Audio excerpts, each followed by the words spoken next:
తదుపరి మిథున రాశి. మిథున రాశి వారికి 2026 సంవత్సరంలో జ్యోతిష శాస్త్రరీత్యా ఏ విధంగా ఉండబోతుందో మనం తెలుసుకుందాం.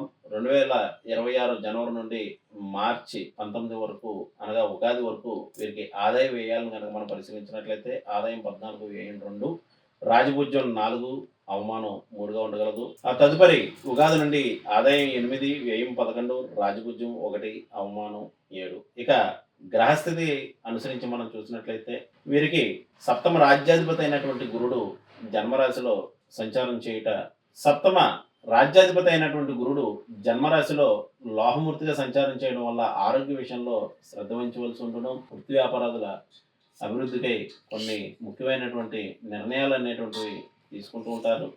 ఇక శని భగవాన్ విషయానికి వచ్చినట్లయితే అష్టమ భాగ్యాధిపతి భాగ్యస్థానంలో సంచారం చేయడం వల్ల, శని లోహమూర్తిగా సంచారం చేయడం వల్ల తండ్రి వారికి అనారోగ్య సమస్యలు ఎదిరించేటువంటి అవకాశం కలదు. కొన్ని ముఖ్యమైనటువంటి వ్యవహారాల విషయాల్లో ఆలస్యం అనేటువంటిది జరగగలదు. ఇక రాహుకేతుల విషయానికి వచ్చినట్లయితే రాహు తృతీయ స్థానంలో శుభఫలితాలు ఇస్తున్నప్పటికీ కూడా లోహమూర్తిగా సంచారం చేయడం వల్ల కొన్ని ఇబ్బందులు అనేటువంటివి ఉండగలవు. ఇక కేతు విషయానికి వచ్చినట్లయితే భాగ్యస్థానంలో రాహు సంచారం అనేటువంటిది కొంత ప్రతికూలమైనటువంటి అంశంగా చెప్పవచ్చు. మొత్తానికి గ్రహస్థితిని పరిశీలించినట్లయితే వీరికి ఆరోగ్య విషయంలో శ్రద్ధ వహించవలసి ఉండను. ఆర్థికపరమైనటువంటి విషయాల్లో ఒడిదుడుకులు అనేటువంటివి సంభవించిన కొన్ని ముఖ్యమైనటువంటి నిర్ణయాలు అనేటువంటివి తీసుకుంటూ ఉంటారు. అలాగే తండ్రి తరపు వారికి అనారోగ్య సమస్యలు అనేటువంటివి వేధించగలవు. వృత్తి వ్యాపారాదుల్లో కొంత ఆలస్యము, కొన్ని ఇబ్బందులు ఎదురైనప్పటికీ కూడా వాటిని తమ కృషి పట్టుదలతోటి వాటిని ముందుకు తీసుకెళ్లేటువంటి అవకాశాలు ఉన్నాయి.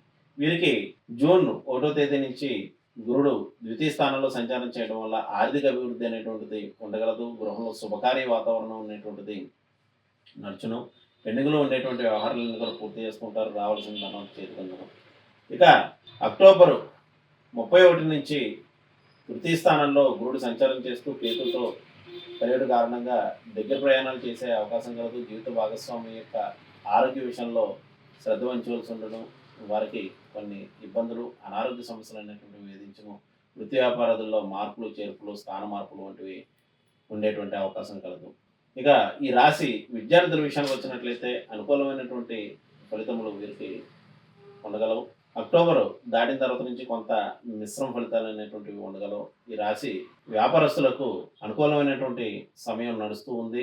అక్టోబర్ దాటిన తర్వాత నుంచి కొంత ప్రతికూలమైనటువంటి వాతావరణం ఉండగలదు. ఈ రాశి వాక్ సంబంధిత వృత్తుల వారికి, ఫైనాన్స్ రంగంలో ఉండేటువంటి వారికి జూన్ 2వ తారీఖు తర్వాత నుంచి అనుకూలమైనటువంటి ఫలితములుగా చెప్పవచ్చు. అలాగే విద్యా సంస్థలు వంటివి నడిపేటువంటి వారికి ప్రస్తుతం అనుకూలమైనటువంటి ఫలితములు నడుస్తూ ఉన్నవి. అక్టోబర్ దాటిన తర్వాత నుంచి మాత్రం కొంత ప్రతికూలమైనటువంటి వాతావరణం ఉండగలదు.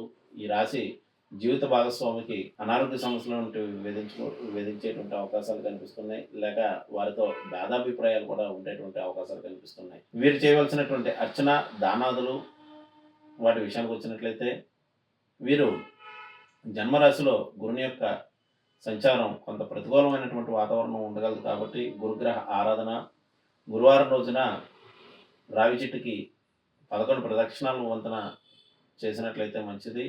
ఈ యొక్క గురుగ్రహ ఆరాధన అనేటువంటిది జూన్ 1వ తారీఖు వరకు చేయవలను. అలాగే భాగ్యస్థానంలో రాహు యొక్క సంచారం వలన రాహుకాలంలో దుర్గాదేవి యొక్క ఆరాధన చేసినట్లయితే మంచిది. మరియు శివాలయ దర్శనం, శివాలయంలో అభిషేకాలు, రుద్రపారాయణం చేసుకోవడం వల్ల అన్ని విధాల అనుకూలమైనటువంటి ఫలితములు ఉండగలవు. శుభం.